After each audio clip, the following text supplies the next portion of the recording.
We'll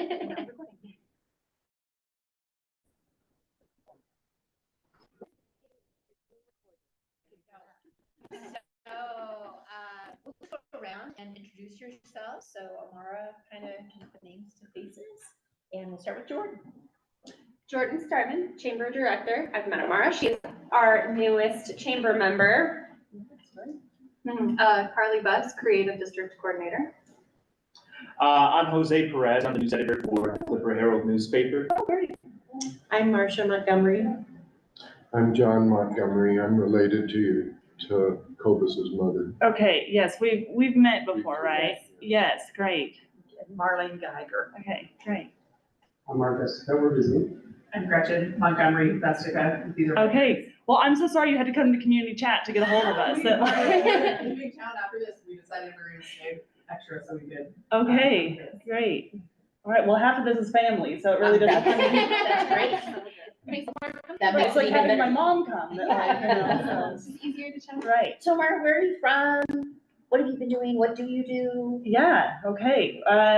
And so I'll try and talk a little loud. I have a loud voice that carries anyways. I can't apparently whisper, but I will try and talk a little bit loud. But no, it's okay. So Amara Block, I'm originally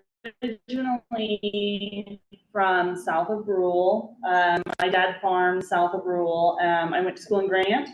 That I was Cobus and I'm married to Cobus Block. Cobus is from north of Gothenburg. Originally, we met in Lincoln.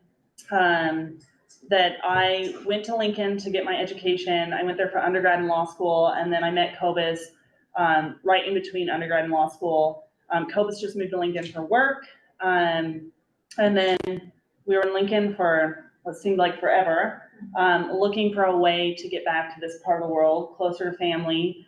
That right out of law school, I worked in the state legislature. I was a committee counsel for 2 different committees, and then I moved over to the Department of Administrative Services as general counsel, and then most recently, I've been doing procurement for the state, procurement, surplus, mail, copy, and print, technically. But how we end up here.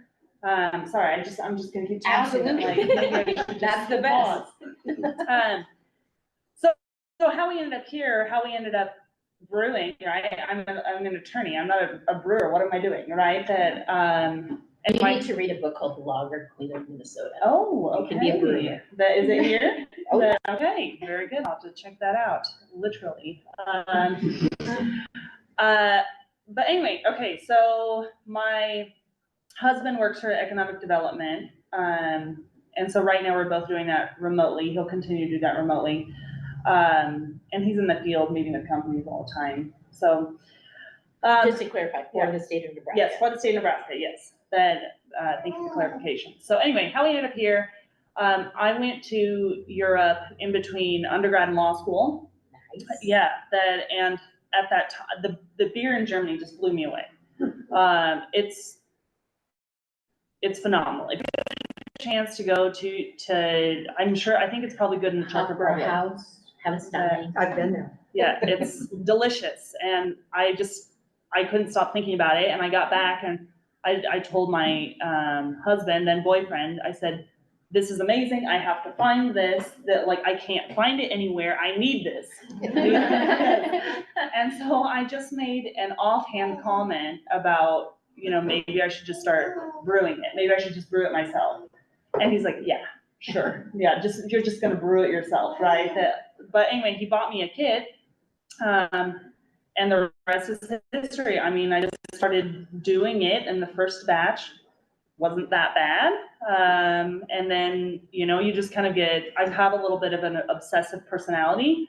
And so I just kind of obsessed over it. And then we really weren't thinking about doing anything, just hobby. And we started brewing, we had a big party every year in our backyard, and we just started brewing for that. But then when it one, I was in law school and I was thinking, what else can I do with my life besides this? I've already taken out the loan, so I have to see this through. This is a miserable experience. Did not like law school, but I love working as an attorney, so it actually worked out. But That's really where the thought started, like, what else can I do? That's not this. But anyway, so we had an opportunity to potentially buy an existing brewery or take that over slowly. That didn't pan out. And so after that, I don't know, we were kind of hooked on the idea of like, maybe we should do this. And that's, our story is very common. And that's a very common, people start home brewing and then they get obsessive with it and then they open up a brewery. That's a very, I think almost every brewer has that story. So yeah, I mean, so that's, So what types of things you brew? We had a brewing class here last year, and it was Yeah. really interesting to hear about hops and yeah. all that. I don't. So I keep losing track of years keep changing over, but I think I've been brewing for about 7 years. And in that 7 years, I've really focused on European style beers, primarily lagers. Lagers take extra time and energy and attention, and you actually have to be good at it because you can't hide flavors in a lager. So what a lager is it's a beer that is held at a very low temperature, but above freezing for an extended period of time. It definitely takes, it's extra time for sure and extra money, right? Extra money to do it. And so, but that's when you go to Germany or wherever Europe, if you just order a beer, chances are they'll bring you a lager. The lagers are generally the light. I mean, you can have a dark, easy drink. 1 turns into 5, right? That like hydrating beer, so that's really what I focused on. I have done a few other styles. I have a really good wheat beer that we plan on serving here, a German wheat beer. But I really, I've never done a stout. I've never done a porter. Are those things that you're interested in trying? Maybe that so our concept here in town is we are going to be very European beer focused. Hence the name. Right, yes, hence the name, the Frontier Frau. And so we'll probably have some rotating beers, and so maybe that one of those would end up in the rotation. But, we're not going to have IPAs on tap and things like that. Okay. Yeah. All right, so you told us a little bit about who you are, Yeah. how you got here. Tell us more about the Frontier Frau. Okay. When are you thinking about opening? What's it gonna be like? Yeah, the dreaded question. I always hate this question. When are you opening? We're not holding you to it. Yeah, please don't. I'm hoping for April. That we'll see. We'll see. Don't hold Because me you to gotta that. have beer. Right. Yes. Yes. I have no solved right now. So I Supply no beer. issues? It's just not done yet. We're getting our equipment made in Colorado and they're not done yet and they haven't shipped.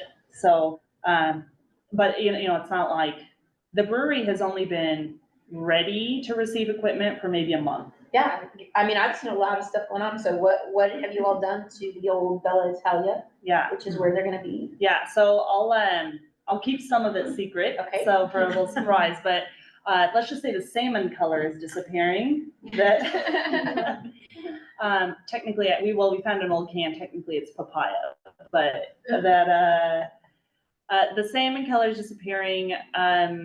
We're doing things that's making The blue has disappeared. The blue has That's disappeared from nice. the outside. Yes, the blue has disappeared. We did that in September or October. We're doing things on the inside that's going to make it feel bigger, like a big beer hall. The lighting's all being changed out. The flooring used to be carpet, commercial carpet. That's all gone. And then there's just been some other aesthetic things that are being. Are you gonna have food? Yeah, that's a good question. So, yes, that's the plan, that we bought the Bella Italia with the kitchen intact. Okay. So everything came set up for the Bella Italia. Basically, I I get scared of, we don't want to do food. We really don't. If it was our German choice. pretzels? Well, potentially, yes. Like, if we can find a good, Work with Eustace Yeah. a little bit on that? so, but anyway, we are planning on doing food. It'll probably be a light menu, like one page. Labor costs are high, but like, it's not my dream to own a restaurant, but I don't know that we can really survive if we don't do food, Yeah. right? Well, is there something on the books law-wise that if you're serving alcohol, you have to have some kind of food? Mm-mm. No, we just be like a bar. Yeah.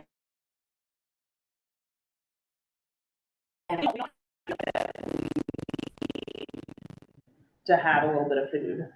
When you look at, when you think of your place, is this gonna be more of like a tasting room or where people really kind of like a bar, come and have a drink and socialize? Yeah, no, it's my dream that people meet there for drinks, that like they come for happy hours, that, you know, they have birthday parties there, that, you know, they come and they, Oktoberfest. yeah, Oktoberfest, that like people come and they enjoy several beers. That's my hope. Do you So, hope to eventually do like events or anything absolutely, like that? yes. Wedding receptions? Yep, and so the place was only, the Bella Italia was only rated for, I think, 80 people by the, you know, so it would have to be a pretty small wedding reception if somebody wanted a reception there, but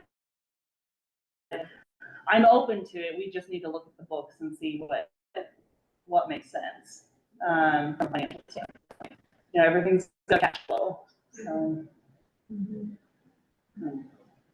Big one in meeting Cozad. You plan to keep your jobs that you have now, both of you, for now or never? That I've already submitted my letter of resignation. So I'm on my way out. I'm just staying around a little bit to help transition, and then deal with some lingering things. But I will be done by mid-March. But my husband will keep his job. And he's working remotely. Right, and he's working. So do you live north of Gothenburg still? or- No, we live in town. Okay. Yep, we live in town just a few blocks away, actually. So, we bought the Bella Italia in February, and the brewery side, there's a garage door just to the Yeah. west of the Bella Italia. That's where the brewing will happen, and that needed a lot of work. That needed essentially like gutted and rebuilt, and that's been very expensive, but it's where it needs to be right now. And so we bought that side in March and the Bella Italia in February, and it quickly became apparent, we were still living in Lincoln at the time, that we needed to be back here to, work on that. And so we moved here, I think Memorial Day weekend, is that in May? May, Memorial, yeah, Memorial Day weekend, so, yeah. So a lot of breweries have it so you can see the equipment. Are you gonna have some kind of a Yeah, a little bit. window? So we're really trying to do something different than everything that's Yeah. existing here. So I think the breweries are not novel anymore. Everybody's been to them, everybody's seen them. But there will be a way to see that, oh, this actually is a brewery. They're not lying. That we built some additional bathrooms. So we doubled, there used to be 2 in the Bella Italia. We built 2 more.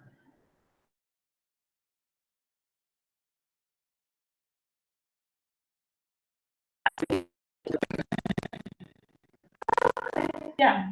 I know some breweries, have tours. Are you thinking about doing tours too, or? Not at this time, but it doesn't mean that we won't. That if there's interest in that, like, potentially, it's hard to tell that, I guess maybe it's just me that like, it seems like they're kind of played out and everybody knows, yeah, that's a bunch of tanks, right? It's like touring a farm, that Yeah. neat, but there's not really a whole lot to see. Yeah. The other part of that is like Kincaters, you now see Kincaters kind of everywhere, and, is your plan to like bottle your lager and? Yeah, that's a good question. No, that, the profit margin when you bottle and distribute, is quite a bit lower than when you serve, on site. And you have to have special equipment, and it's just, it's a nightmare I don't want to get into, at least right now. I'm not gonna say never, but I'm not planning on that. Now, we want to have some to-go options that you can pick up there. But I can't see anytime in, at least in the near future, us.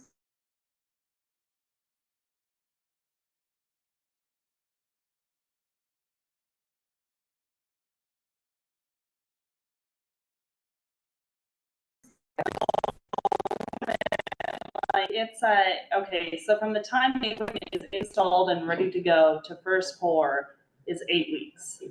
So if everything goes right. How long does brewing take?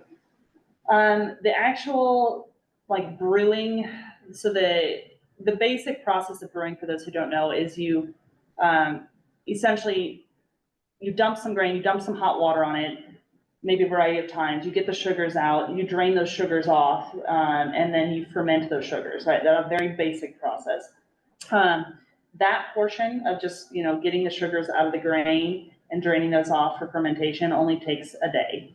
That, I mean, with cleanup, that if you're not doing, it depends on the style of brewing that you're doing, but if you're just doing like a simple infusion mash, I mean, 6 hours, right? But the way we brew and like what we have and how meticulous, right, that things are, I mean, it'll probably end up taking 12 hours, right? That from beginning to, with cleanup. And then fermentation takes a week to 10 days. And then lagering can be as long as you want. You can lager a long, long time. Yeah. I know more about wine than I do beers. Wine takes a little bit longer. What's the biggest batch you've ever done? On a homebrew level, that we do 10 gallons at a time. Yeah. So, Are you gonna plan on like starting with some like domestic options and stuff and then phasing them out, keeping them on the menu, anything? You mean like Like when you get started, just since you probably won't have like a ridiculous quantity, like you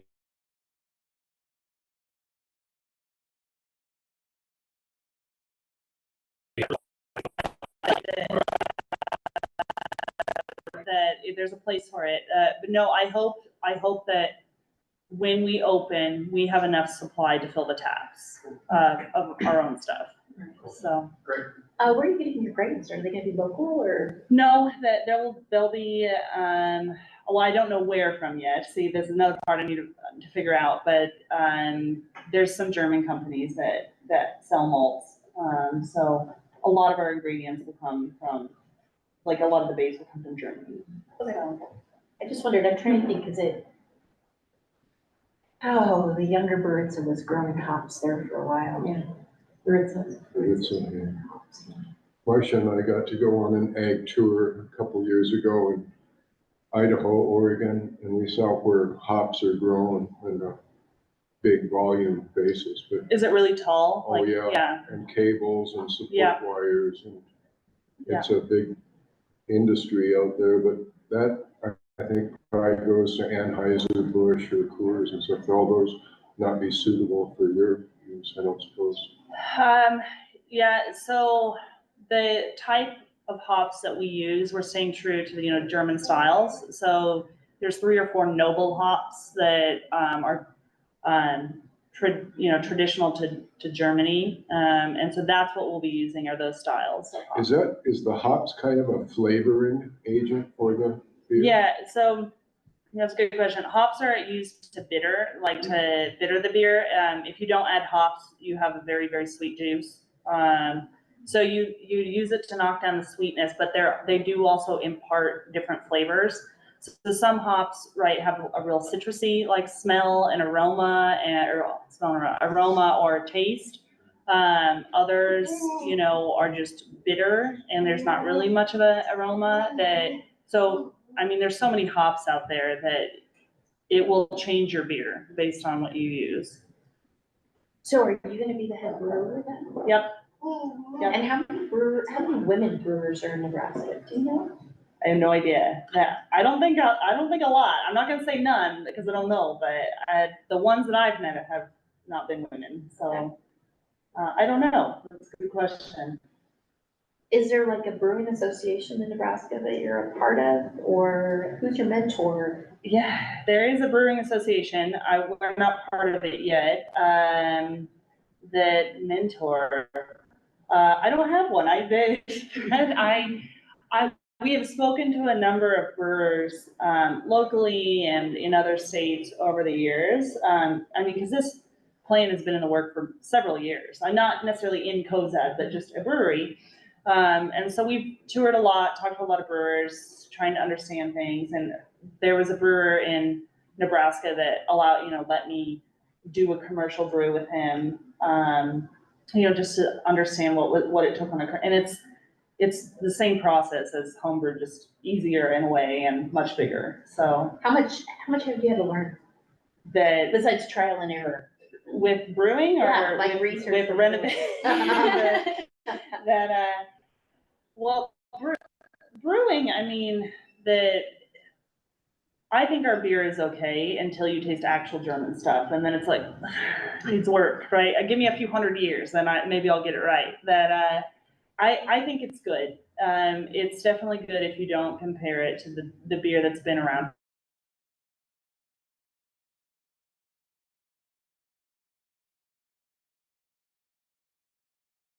Good reviews.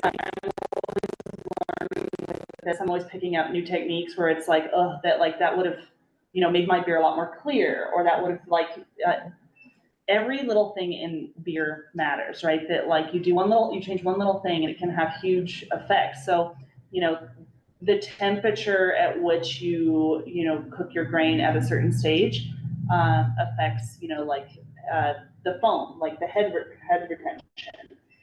And so, there's just little things like that, oh, if I do this temperature, then my beer will be clear. If I don't, then it might be a little hazy, right? So, the basic process of doing, just getting to a beer, maybe 2 or 3 tries, to go from really amateur to, okay, this is drinkable. But I think the beer gets better with every time, right? Yeah. So is it something that you write down the recipe? This is what I did, step by step? Yeah. So next time you tweak it and say, this is a recipe, but I did this time. Yes, I take notes on every beer as to what I did or what happened. A lot of times the things that happen are unintentional. That we've had a few mishaps over the years with home brewing. Things have been dropped in the beer.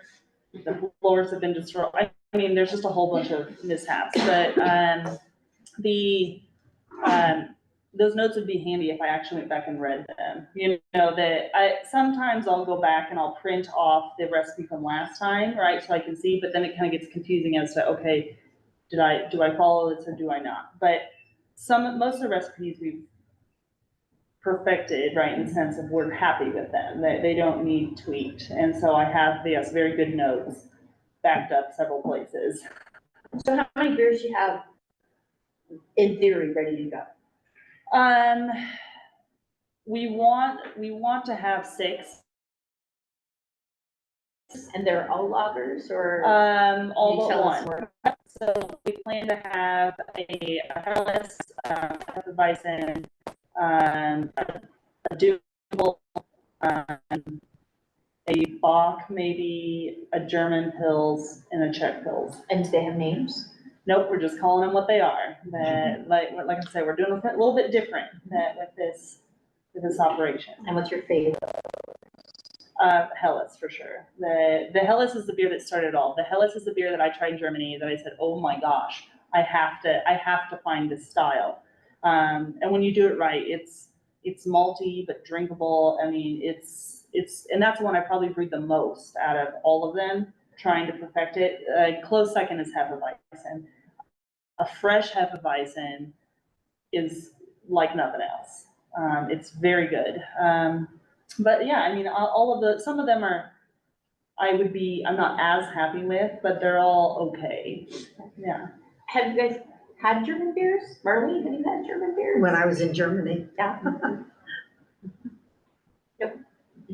More like a Michelob Ultra. So I'm excited to try them. Yeah. Yeah, and this is something that we're gonna have to, do some, educating, like market education with, is that because of this is a lot of people just say, well, I just want a Bud Light, or I just want a Coors Light, or I just want a Michelob Ultra. Well, that's okay, because like these beers are like that, but better, right? They're the drinkable, they're not a strong IPA or like a crazy ABV stout. They are meant to be light and drinkable. So you're not gonna have like jalapeno flavors and. Probably not. You know, I actually really want to do like a fruit beer for spring or summer. That I personally like fruit beers. That, you know, like a raspberry something, or so maybe those will throw in the rotation, like on the rotating ones, but those won't be the core beers, probably. You were talking about, oh, sorry. I was like, John looked like he was gonna ask a question. Well, just going from a homebrew volume into this kind of commercial volume, it would seem that would be a challenge. What will be the volume of your first batch? Yeah, so we'll be on a 5-barrel system.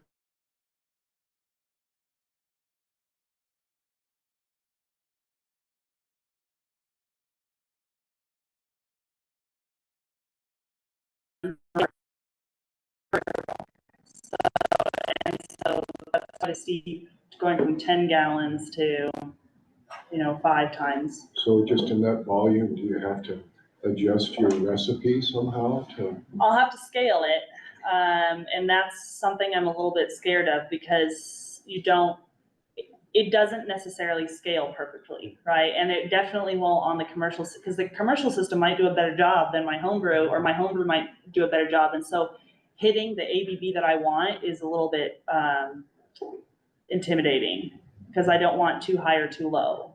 I don't need exact, but I just need in the general region, so. So I'm trying to recap.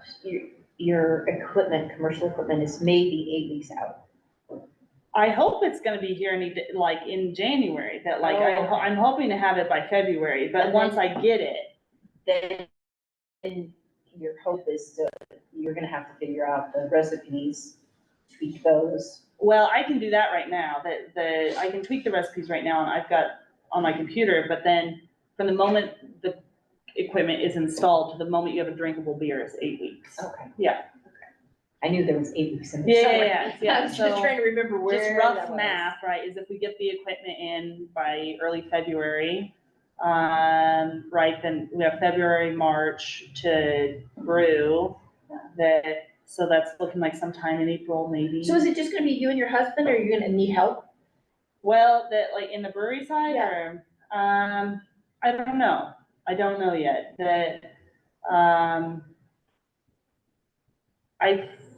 I know you can run a much bigger system than mine with one person. I know that's doable. I've seen it. I'm gonna try that for a while. Maybe we'll need some help. It would certainly be easier with help. But we're taking on a lot of debt to do this, and I am very, very scared of, you know, the cash flow issue. Sure. And labor is one of your most expensive, you know, costs. But that being said, that we're kind of late to the game, but we just started our family last year, no, 2 years ago, like late 2022. We would like more kids, if we're blessed with more kids. So you just have a little one. Yeah, I've got, she's like 1 1/4. Yeah, Little. so, but anyway, so there will come a time where it's like, okay, we need to maybe think about number 2, and there will be things I can't lift or do, right, if I am expecting, and I would like to take a little bit of break to be with my new baby if we have one. And so in those circumstances, I definitely will need some help. So it's just something I need to kind of figure out as to whether I bring on somebody a little bit sooner here and there so they understand.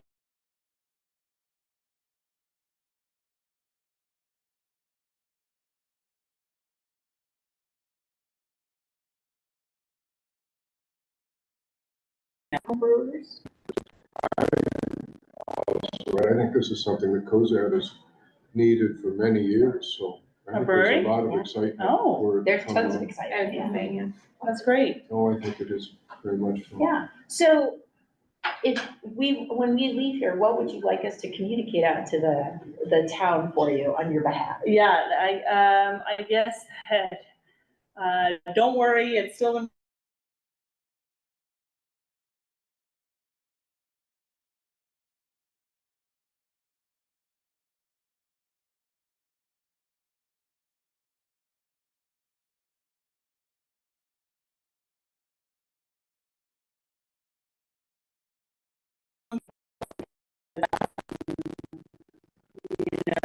especially after COVID, that like the restaurant industry took quite a hit in finding good help.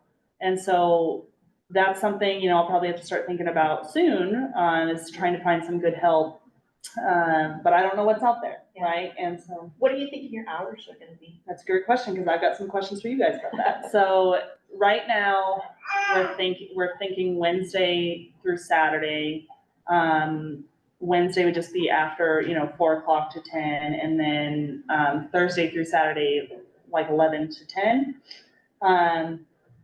We really, really, really do not want to be open on Sundays if we can get away with not being open on Sundays. That I'll never see my family again if we're open on Sundays.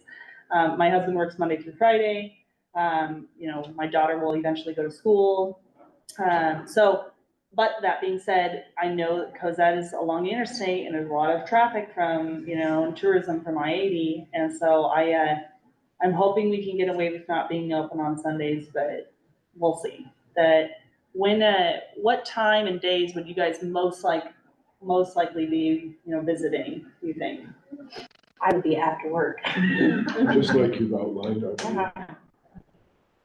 Okay. I I would- would say if anything, maybe flexibility with Sundays and this summer season. Yeah, When the tourism is at peak yeah, but not all year long. I don't think The winter. thing is, you can summer, always winter, start summer. small and add Right, hours. right, You yeah. know, it's a lot harder to, hey, we're all gonna, and then reel back. right. Yeah, and so that's something I've thought about, maybe Sunday summer hours, but then are people gonna get angry if the Sundays don't continue in fall and winter? Because there is a brewery in Nebraska that had Sundays in the summer, and they hear about it now that they're not open Sundays in the fall and winter. But, I mean, that's palatable for me, that for Sundays in summer, like, at noon or something like that, afternoon. Would you have some kind of setup where you could do events, like the Pot Valley Tailwinds events and the Music Mondays and things like that? What? You're saying like outside of their, like, Yes, yeah, to, like, to travel come and to be the a vendor. event and be, Oh, like- yeah, like provide beer for the event. Yes. Yeah, I think that you just have to get, permission from the liquor commission, but I think they've made that process a little bit easier in recent years, and so, yeah, we'd love to. I mean, we'd love to. yeah, so I don't know Yeah. if you have been here enough for those events, so you know what those are. I do, unfortunately, I didn't find out about them until, the day of, so we didn't get to go, but. So the Platte Valley Tailwinds is out at the airport. Yeah. They just did that for the first time last year, and then Music Mondays is in August, and they usually try to rotate Yeah, the liquor providers. yeah. No, I mean, we'd be thrilled to do some of those things, so. Very fun. So when you are hoping that your brewery opens in mid-April or whenever, what are some of your short-term and long-term goals that you want to accomplish? Yeah, well, both short-term and long-term survive. But, that other than that, no, I mean, I really, short-term, I hope that, we provide a really nice venue for people to come and enjoy their friends and family, and not worry about, the things that we worry about in life. That, if I could wave a magic wand, it would be, excellent customer service and, food and beer that just falls into your lap and, you're just happy and, not thinking about everything else. And obviously that's a long-term goal too, but, long-term, I would really like to figure out a way to have a nice outdoor space, a nice outdoor beer garden. where we're at now, it's not really where we're at now from a cash standpoint and from like a physical location. I don't know if you guys have been on 7th Street. There really isn't a great place for that right now. Unless you block off the ends of the street. Right, yeah, that, Which sounds like a great Oktoberfest. well, I know that, like, that right in front of that street isn't too busy. And so potentially there is some opportunity for that, or something in the future, if the city's agreeable.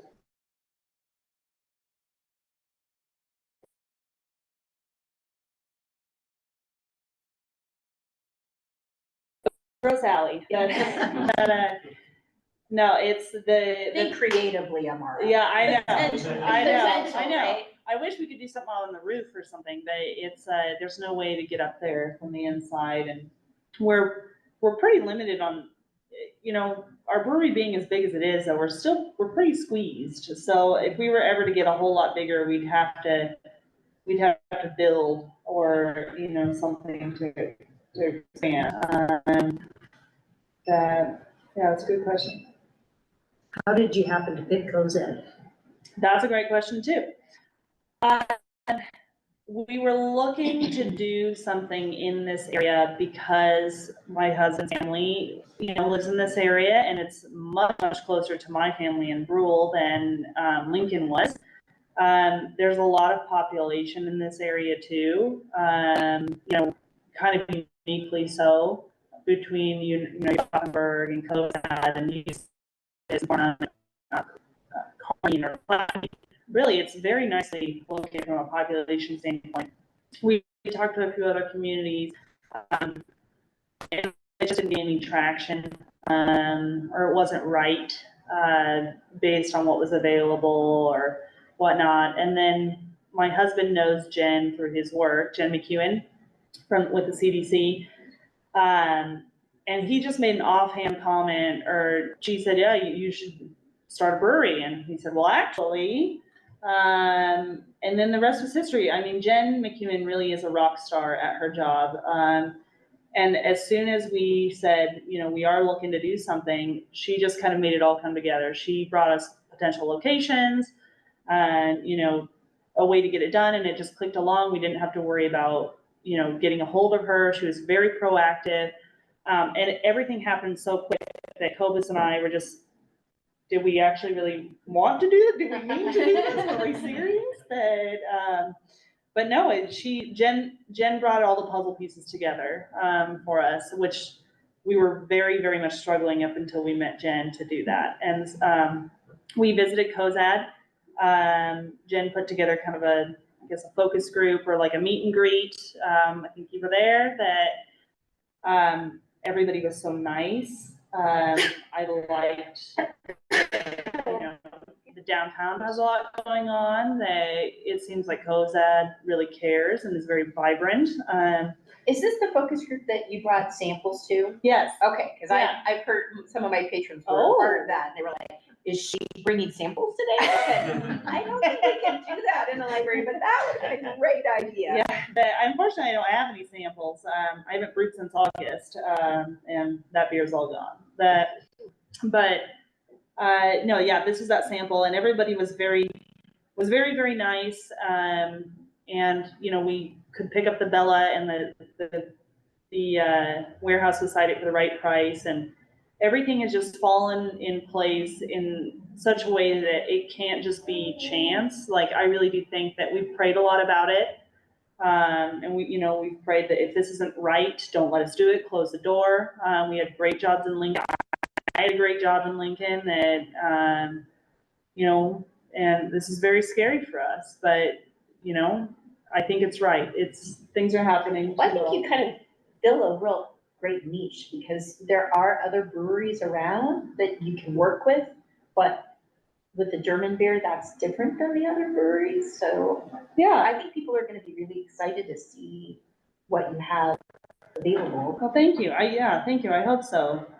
I'm excited to get going, and But I even think the Nebraska Tourism, they had a wine passport, and I don't know if they added a brewery passport. I think this there last is year. a beer passport. I think there is a brewery passport. But I know that Oh, the Henri's been on the museum passport Right. before, and that's gotten, you got tons of people. So I just think that, you know, if there is a brewery one between the interstates and word of mouth, it'll be, you guys will do great. Well, thank you. I hope so. Thank you very much. We are excited. Does anybody else have questions for me? Yeah, when I do write this story about the brewery about opening soon in Cozad, more than likely other readers, maybe they'll have ambitions to one day open their own brewery, whether it's in Nebraska or out of state. What kind of advice do you have for those types of people that want to accomplish that, but maybe they're afraid to take a few risks? Oh, yeah. I think one thing that has benefited us is, you know, going to breweries and talking to brewery owners, just about what actually happens and what goes on in their experience, and making those connections has been very, you know, has been invaluable. And we did that for a while. So I definitely recommend that, because you really need to know what you're getting into. Brewing is very, very capital intensive. So in addition to, you know, meeting with other brewers, chatting with, you know, people, learning the trade, start saving up cash. Start saving up cash so you can do it. And there's breweries in Nebraska that are very, very, very, very small. Very, very small operations. I mean, some people homebrew more than these breweries do. And that's always an option too, if you think it'll cash flow, right? It's all about cash flow. And the other thing too that we did is we hired a consultant to help us, you know, with our pro forma and our business plan. And that was very helpful too. And it's been helpful throughout this process to know where are we at on expenses? Where are we at with the budget, trying to keep on track? Because at the end of the day, it's a business, right? If you're not into the business end of it, just homebrew. And if you want to homebrew, there's lots of YouTube and there's books out there, and that's how I learned. As I just started watching YouTube and reading books about how to do it. And We actually have books at the library about homebrewing. yes. The other thing too I would recommend is homebrewing a lot, right? And homebrewing the same styles of beers over and over and over and over again, because that's how you get good, is you do the same beer over and over again, because you learn different things every time. If you're doing different beers, you don't really know, you know, what's going wrong, or, you know, what you're not doing. And So that would be the other thing, drink a lot of beer. right, drink a lot of beer. Yes, yes, absolutely. So you know which style. I mean, Yeah. yours was kind of love it first sip. Yeah, love it first sip. I love that. Yeah, I'll have to remember that for a social media post. Are you guys, that was my question, was are you already on social media? Yep, I launched our social media. I mean, I kind of parked it just so I didn't get extorted by some random company, right, for the name. But so our website and our Instagram and Facebook have been parked for a while, but I just launched, you know, posting on Instagram and Facebook on the 1st. Under Frontier Frau? Under the Frontier Frau, yep. So you can tell everybody. Yes, yeah. Follow? Yes, like and follow social media, Instagram or Facebook, Frontier Frau. Share. Yeah, share. I'm trying to do about one post a week, if not more. That stay tuned there for updates. You know, and just be patient with us as we get renovations done. But it'll look a lot different than the Bella Italia. Well, I was even thinking, while you were talking about your question about doing events, I know the Community Foundation always does their spring over at the Elks, and they usually have wine and beer pairings that, wow, maybe we should get you guys to do the beer part of the Yeah, wine. we'd be happy to. Thank you for being glad. Need to talk to Claire, I'm thinking of Claire Cozad, get her on board with that. Well, our time is nearing an end. We still have I about have one 15 more minutes. question. How did you come about the name Frontier? Again, you're listening to you, I know where Frau comes from, Yeah. of course, but how did you choose Frontier? Yeah, well, so we didn't want to be we didn't want to dive all in on the German or European thing because we're not, right? We're not a beer hall in Germany. We're in Cozad, Nebraska. And so, you know, things can get a little, I guess, cliche or kitschy if you just try and, you know, pretend to be something. It ends up looking like Disney World. You know, we wanted the authenticity. So part of that is we had to acknowledge where we are, where we're going, and that's where the frontier, you know, comes from. Is that, you know, it's a blend of we are on the frontier and, you know, but we want to do the German thing. So our logo is, you know, of a woman, in an old Stein on the prairie. And that's the feel we want to go for, is, you know, we imagine, you know, a woman immigrates from Germany in the late 1800s and starts a brewery. That's where the inspiration for our design aesthetic and is coming from. Well, it wouldn't surprise me having a line around the corner to your day you're open. Oh my goodness, yes, it's exciting. Believe us, we're too slow.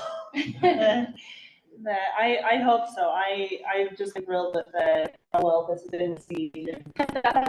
Soft opening. We probably do some soft openings. Yes, the problem is that like a soft opening, word always gets out. Right? And so, yeah, we will Or do some soft. like your page. Oh, good idea. Well, I was just gonna say one more thing back to the fluctuating hours. One thing that's a little irritating for us when we're traveling is people who don't think their website or their Yes. hours on Yes. social media, and make a plan right there, and you're off the highway to get there, and Yes. they didn't change their, you know, so that I think could help, and even a warning of, remember, our hours are changing. And Yes, I agree. That is so frustrating that like, and it sometimes it prevents me from even going, is because I don't know when this business is open and when they are not.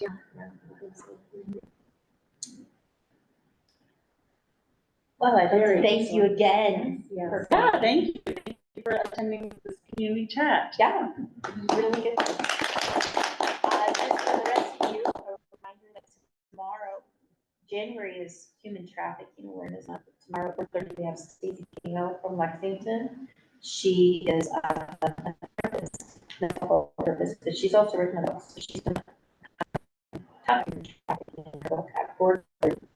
And then later in the month, Haley Messersmith, if you don't know Haley, she teaches over at Mid Plains, but she lives here in Cozad. She used to teach science. She's been to Ireland 8 times, so she's going to kick off our armchair travels. I need to have you come back and talk about your trip to Europe. But she'll be talking about Ireland, and then hopefully Patty Neal will be talking. And when is that? February. Here at the end of January, but Patty's going to come in February after her recent trip to Iceland. So that's exciting. And our next community chat will be Peter Osborne. He's going to be talking about the new Henri Art Gallery, and that will be on Valentine's Day. So in case you don't have plans for lunch, please come. He's going to do that at 11 o'clock. So always like our social medias, and you'll keep abreast of what's going on. But thank you all for coming. Well, thank you. Today, if you have additional questions. Thank you, Lori, for this community chat idea. Yeah. Worked well. Yeah, well, that's part of our community needs response plan, because so many people were saying that they didn't really know what was going on in this town. So we're trying to get the word out. Yeah, it's great. It's great. I love it. Great. If you have additional questions, I'm sure Amara will stick around for a little bit. I'm gonna shut the recording off, so be prepared for loud news again. I do have a question for you. Sure. His Cobus, and his mother happened to be my second cousin. Okay. My mother and Cobus's Unlikely.